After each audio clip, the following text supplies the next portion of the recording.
Isu ini bagaimana sebenarnya? Benarkah memang ini tidak menjadi masalah lah?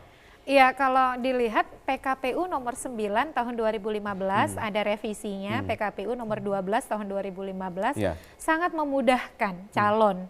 Jadi dalam hal misalnya calon nih nggak tahu harus mengumpulkan syarat dukungan seperti apa, dia lampirkan contoh syarat dukungan pasangan calon.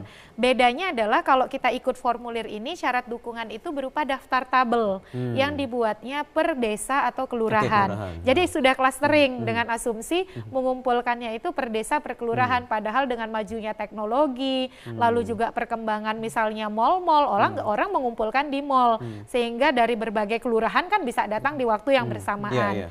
Nah, tapi jadi, artinya form yang disiapkan oleh KPU kurang canggih begitu, kurang membaca. Ya, sebagai contoh, sebagai syarat untuk memudahkan. Karena kan begini, bisa jadi tidak semua orang bekerja semasif atau secepat teman-teman dari teman Ahok.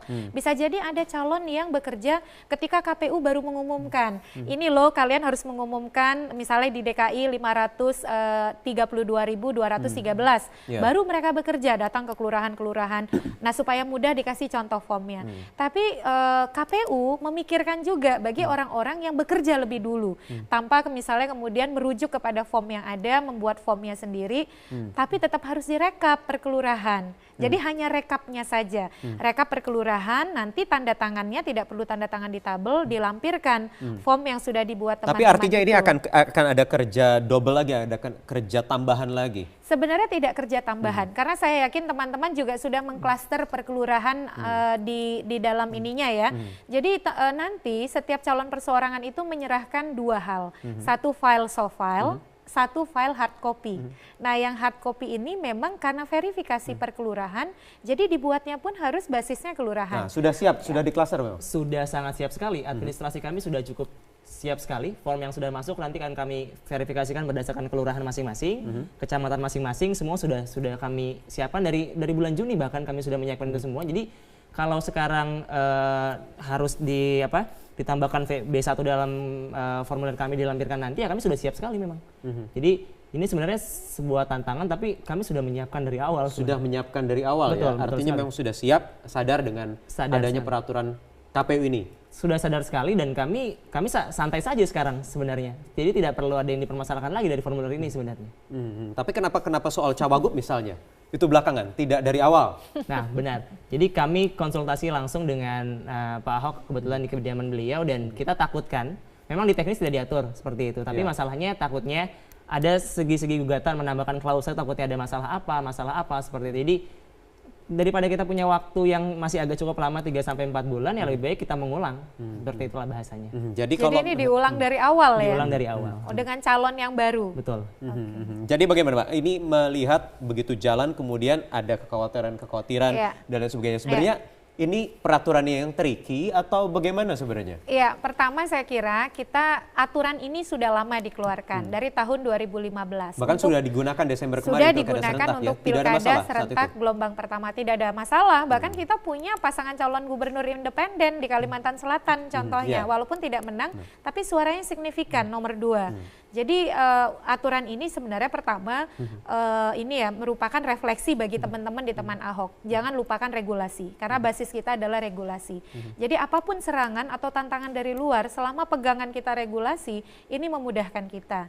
Karta Sumarno, selamat malam. Pak Sumarno, terima kasih sudah hadir. Saya ingin langsung tanyakan hal ini yang tadi sudah diperbincangkan oleh Mas Singgih dan juga Mbak Titi terkait formulir untuk pendaftaran calon perseorangan.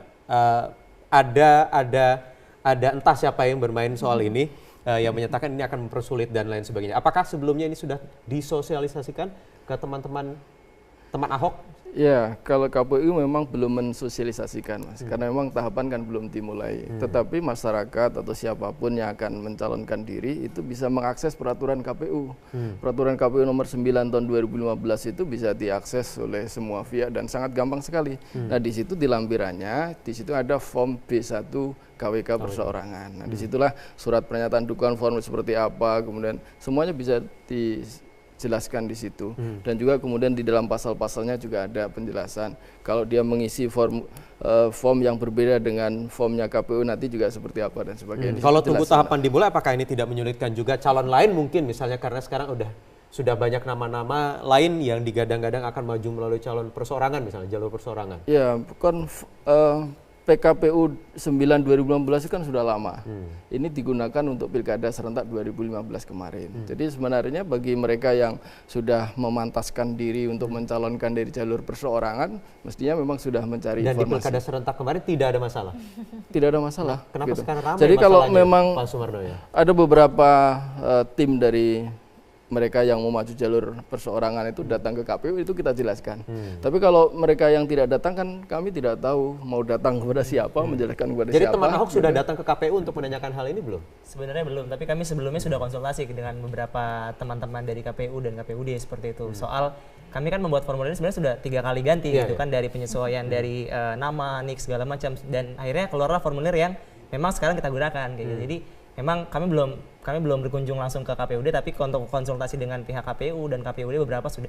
Kalau dari formulir yang sekarang digunakan oleh teman Ahok, Pak Sumarno, ada masalah tidak atau sudah sesuai dengan PKPU ini? Iya, jelas formulirnya. Kalau saya lihat baru di media. Boleh silakan, ini ada di bawah langsung ya, Mas Singgi. Oh iya. Ini formulirnya memang berbeda dengan form KPU ya. Form KPU memang sederhana, di klaster tadi Mbak Titi sudah menjelaskan tiap-tiap kelurahan, kemudian juga kolektif sifatnya. Kalau ini kan orang per orang. Ini form yang D1KWK ya? D1KWK seperti ini. Nah, tidak masalah kalau ada calon yang mengumpulkan seperti form seperti ini atau juga model yang lain gitu. Tetapi nanti ketika akan diserahkan pada KPU, dipindahkan saja ke form ini. Datanya. Nanti ini dilampirkan. Ada nama. Ya, nama. Karena kan KTP, tanda tangannya nggak mungkin dipindahkan. Tanda tangan bagaimana? Tidak mungkin dipindahkan. Tetap ini nanti dilampirkan saja. Bisa dilampirkan? Bisa dilampirkan. Ini tidak akan menjadi masalah? Enggak jadi masalah. Tidak akan menjadi masalah, Mbak? Ya, karena problemnya kan gini. Kalau di kolomnya di sini karena ada di form ya, ada kolom tanda tangan kan? Atau cap jempol. Di PKPU 9 tahun 2015 itu di pasal 14 disebutkan di ayat 3. Pasangan calon itu, ini kan sebenarnya itikat baik KPU. Just in case calon itu nggak ngerti gitu kan, nggak semua orang well prepare gitu, persiapannya baik, semua tidak. Tapi bisa jadi ada orang yang last minute, oh saya mau maju nih gitu ya. Dia disiapkan contoh oleh KPU. Sebenarnya ini contoh ya Pak. Tapi untuk memudahkan, karena verifikasi faktualnya per kelurahan, direkap per kelurahan. Tanda tangannya tidak perlu karena surat dukungan yang individu itu sudah ada tanda tangan. Problemnya ini jadi rumit karena orang yang diskusi mungkin tidak paham aturan. Digoreng dengan berbagai isu politik begitu ya. Apalagi ada isu satu surat dukungan, satu materai gitu. Padahal di dalam PKPU itu di form B1 yang berisi rekap itulah yang per kelurahan, satu kelurahan satu materai. Jadi materai hanya satu kelurahan. Satu kelurahan. Ini bisa dilihat di akhirnya nih Mas. Satu materai satu kelurahan. Di akhir ini satu kelurahan. Nah, di akhir dan ini calon gubernurnya wajib tanda tangan. Calon gubernur dan wakil gubernurnya, bukan orang yang memberikan dukungan. Bukan. Di lampirannya baru. Isinya bisa 100, 150 atau 200 per Kenapa tidak sekalian dihilangkan misalnya kolom tanda tangan atau cap jempol ini?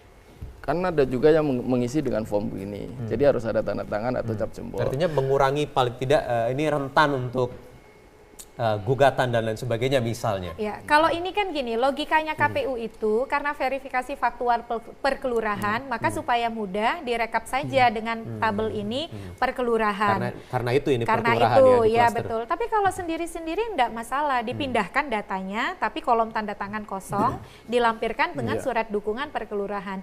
Intinya adalah KPU ingin memudahkan. Tapi kalau calon punya metodenya sendiri, tidak masalah, tidak dilarang juga oleh PKPU nomor 9 pasal 14 ayat 3. Tapi tetap harus membantu KPU mengklaster per kelurahan, dikelompokkan per kelurahan supaya KPU-nya nggak bingung gitu. Karena kalau tidak per kelurahan, verifikasinya per kelurahan, satu di Kepulauan Seribu, satu di Pondok Labu kan tidak mungkin. Kalau tadi Mas Singgi sudah mengatakan sudah ada komunikasi walaupun belum visit ke KPUD DKI. Artinya sudah tahu gitu ya ada formulir ini. Kenapa tidak dari awal menggunakan formulir ini misalnya untuk sebenarnya kami kan melakukan mempermudah jadi Bu bilang bahwa memang kan semua orang mungkin sekarang liburannya ke mall kayak gitu kan, mereka tinggal di mana, mereka ngisi di mana kayak gitu kan. Jadi kita tidak bisa datangin satu persatu ke kelurahan misalnya. mereka tinggal di Kelurahan Pejaten, lalu mereka ngisi di Pejaten, harus semua ke Pejaten kan agak sulit juga.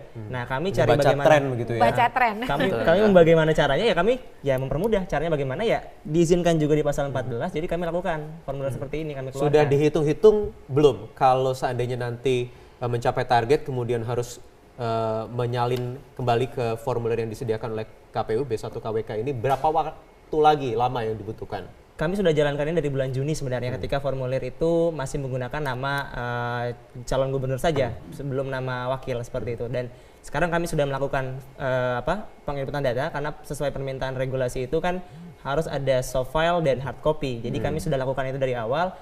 Targetnya sampai bulan Juli harus sudah selesai.